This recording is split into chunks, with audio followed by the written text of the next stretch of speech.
You're watching Morning at NTV. Welcome back. This is Morning at NTV. Many thanks for still staying with us.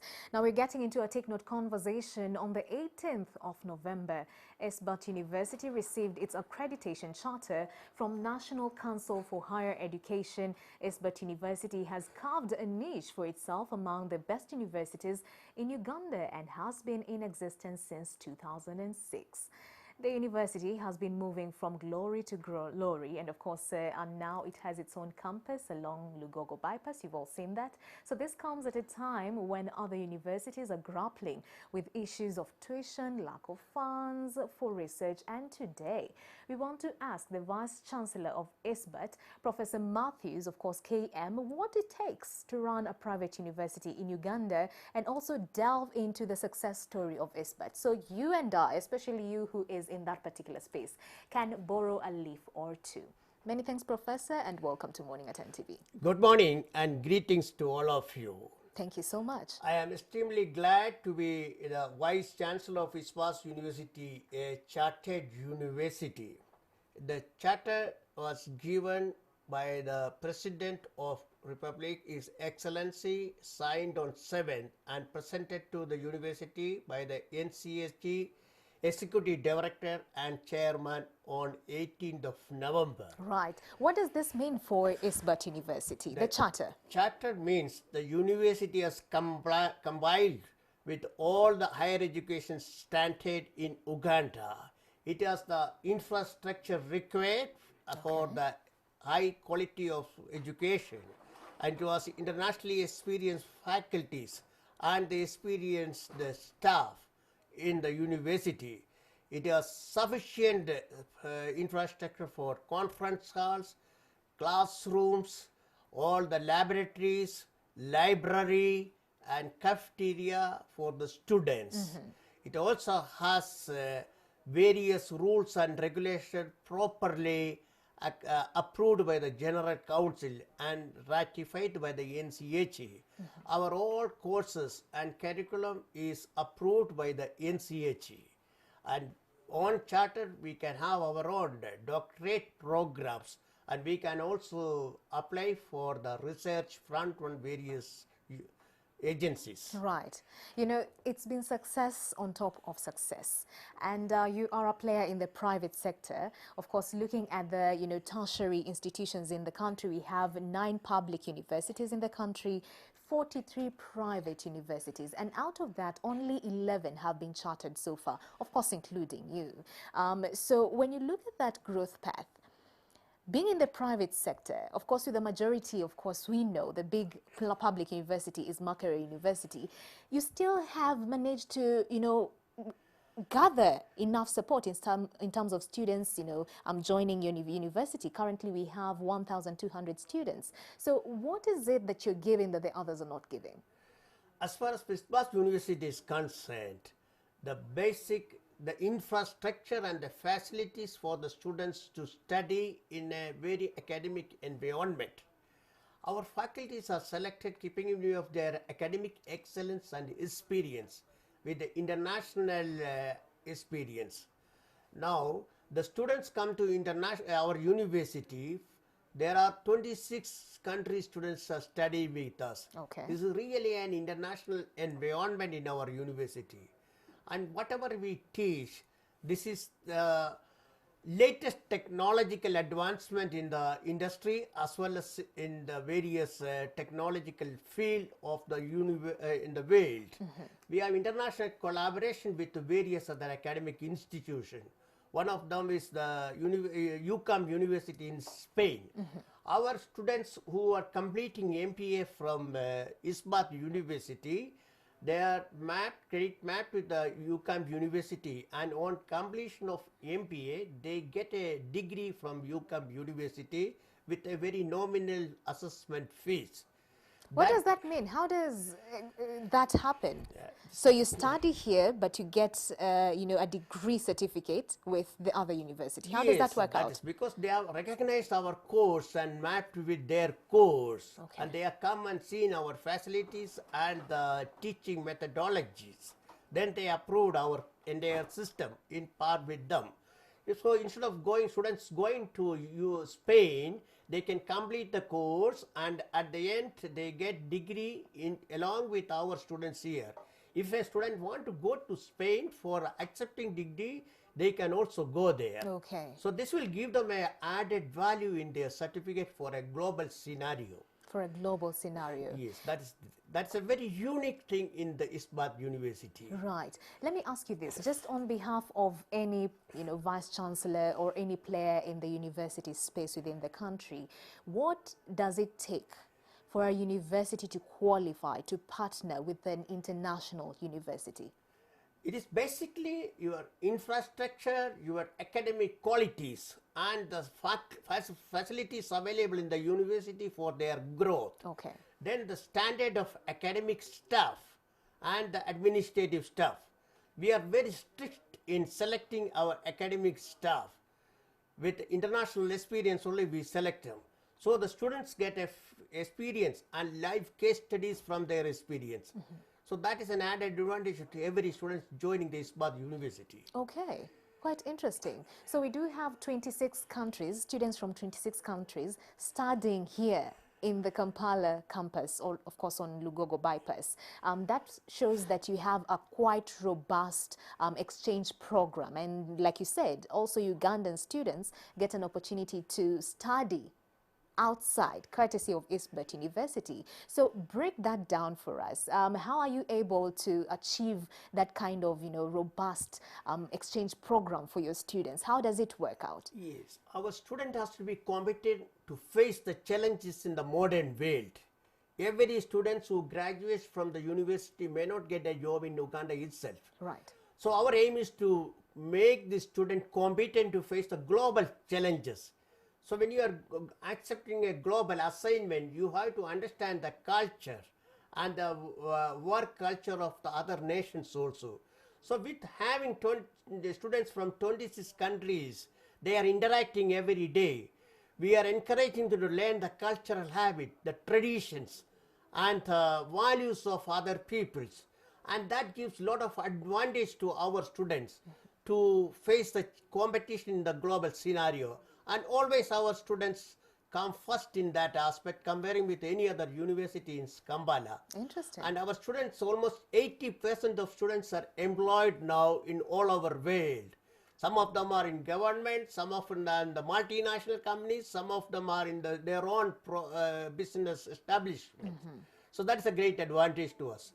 Okay, so how many students, Ugandan students, do you send out to, international universities every year for the exchange program?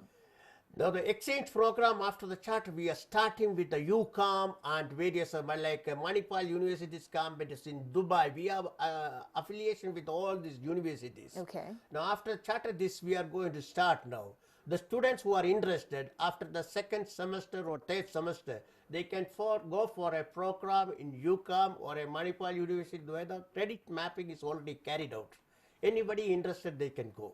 Anybody interested? Yes. So it's not mandatory. It is it's not mandatory. Voluntary. It is not mandatory. They have to give that required small amount for their expenditure there. That's all. But we have tie-up to conduct the same in a much costless way. Okay. So the tuition fee is the same. Almost. Only that there's just the facilitation cost Yes, that you have to facilitation foot. cost has to be paid. That's Okay, all right. Now that we're talking about these partnerships and having our students go out there and, of course, the other countries joining us here, my other question will be about credit transfers. If you're having a student, for example, for one reason or the other, started a degree course in, for example, let me take East Africa, maybe in Tanzania, and they were not able to finish their degree, and they want to transfer their credit hours to, for example, Isbat University. What's the criteria like? Is it, do you agree for credit transfers? And if so, what's the process like? Yes, always the credit transfer we permit the students. Suppose you want to go for any studies due to any reason outside the country also, being chartered, our credit, all the class courses are recognized by NCAC. So we have semester examination and we give the marks to them after every semester. So on completion of each semester, if the provision is there for the individual to move to a better thing. And we also accept that anybody coming from other countries. With the approval of NCHE, we admit them with accredited transfer and lateral entry to us. Okay. So are there universities that you don't ally to in terms of if there's a student coming from a list of universities that you're like, this one we can't take because of quality? Do you look at those as well? Do you have a threshold? Yes, quality and the entry qualification is very compulsory in our university. Okay. It has to be as per the NCHE approved standard. If the student is qualified as per the NCHE standard, we take them. If it is not approved as per the NCHE standard, then we cannot take them. We comply with the instructions of the NCHE in all admission procedures. And I like that. It's at the end of the day, you know, they always say that the private sector puts money first, but for you, it looks like you put quality first. Ours is quality and transparency. Right. Because we don't want to do anything just to get this number. Number is not important. The quality is more important than the number. And we strive on our ex-student, our alumni, who are our ambassadors all over the world. In Uganda also there are a number of our students in various government offices, private establishments, and they have their own business. So we depend on them for the things. Right. And more than number, the quality is more important in our university. The quality is more important. You know, when I was looking at the faculties that you have at the university, you have the Faculty of Engineering, which is key. We also do have the Faculty of Information, Communication and Technology and the Faculty of Business and Commerce. Why the choice of faculty? Because when I look at this, these are, you know, courses that ideally when you look at where the globe is at right now and even Africa, AI is here, artificial intelligence, beg your pardon. And when I look at these faculties, they're all in line with preparing the student for future jobs. So why was it important for you to critically select these faculties and not the others? See, basically, the students after graduating, they have to be skilled in various for the job requirement. Now, what we have seen is our academic research committee is there. They calculated, they said, what is the latest in the industry? What is the latest in the technological field? For example, we are going to introduce the Bachelor of Intelligence and Machine Learning. It is going to be a trendsetter for the techie savvy students.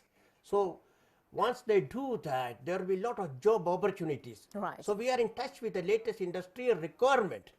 And academic experts are also consulting us. What is the requirement for the latest?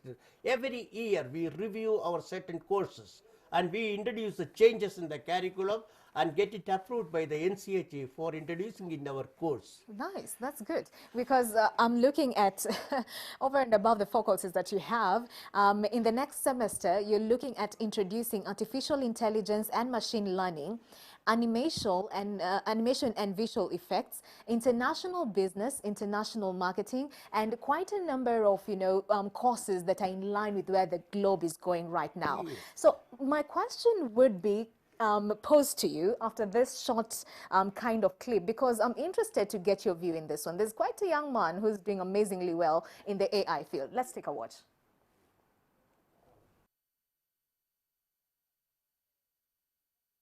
I like you must have a business card. Oh, well, yes, I do. Thank you. You do? At 13 you have your own business card. Okay, that's a nice start. I'll get in touch with you later. Sure. What do you do? Oh, well, mainly I like to call myself a software and cognitive developer because I love developing with cognitive computing and artificial intelligence. I'm an algorithmist. I love working with, designing, and implementing algorithms. I'm a keynote and TEDx speaker. I'm an author. I've written a book, and I'm working on another one about IBM Watson. And, of course, I'm also an IBM champion for cloud and honorary IBM cloud advisor. Where did Hang I on go a second. wrong? Someone just get me a flannel cutter. Do you go to school? Well, I'm currently homeschooled in grade 8, going to grade 9 now. Wow. Okay, so you're bright. Artificial intelligence is taking over the world. Is that fair to say? Well, you see, that's actually one thing that I believe a lot of people have, the sort of misconception that artificial intelligence is this technology that was made to replace humans, that really everything we do, whether it be, you know, our jobs or whatever we do at home every day. But really what I believe is that artificial intelligence was developed and is continuing to be developed for the sole purpose of really augmenting our life and amplifying our skills or capabilities capabilities and what we can do every day. But what about when the computers actually learn that they're better than us? Well, you see, that's sort of called a singularity of artificial intelligence, at which point artificial intelligence has surpassed human intelligence to the point that we cannot control it. But really what I believe at this point, artificial intelligence, I won't go into the details right now since we're limited on time, but the thing is right now, artificial intelligence itself as a technology is so foolable and so primitive that I... Whoa, I saw that on social media and I was like, what? This boy is 13 years old. He's from India, like you are. Yes. And he's currently gotten a job at Google America, and he's being paid 120,000 US dollars every month. Now, he says that he has been homeschooled. So my question to you before we wrap this interview up is, what's your view on homeschooling? Homeschooling is a good idea. What I want to tell you, as this boy, the basic infrastructure is required for everyone to understand the basic technological changes. At the same time, instead of coming to the college, schools or university, the student can acquire the same knowledge at home under the supervision of somebody, not necessarily the father or mother. That's also possible with the technological advancement. In our university, we are providing all these technological advancement facilities. And moreover, as this student is from India, Yes. the CEO of Google is also from India. Right. And we have our faculties, PhD faculties from India, who the hub of the Silicon Valley, that is Bangalore and various places. Those experienced faculties are with us. So the students can get guidance at any time and they can get into the depth of the thing. Right. If there is a will, there is a way. So if a student is interested and students has the potential, this is a university will give them everything to the student, and we can beat all this, and our Ugandan students and those who are studying can come on top of the world like this. I'm confident on that. Right. I'm actually super proud of him. I mean, he already has a job at 13. Yes, at 13 years. Okay, thank you so much for coming through. And I'm happy that you guys are introducing next semester, of course, a course in AI and machine learning, of course, as we're looking at robotics. I was being joined by Professor Matthews, KM, Vice Chancellor of Isbert University right here in the country. Many thanks, sir, and have a good day. And we wish you all the best. Of course, we'll be in touch with the development of AI come next semester. Thank you very much. Thank you very too. much. All right, well, we have to take a short bumper. Morning at NTV does continue. We have a few minutes to close this, so stay with us.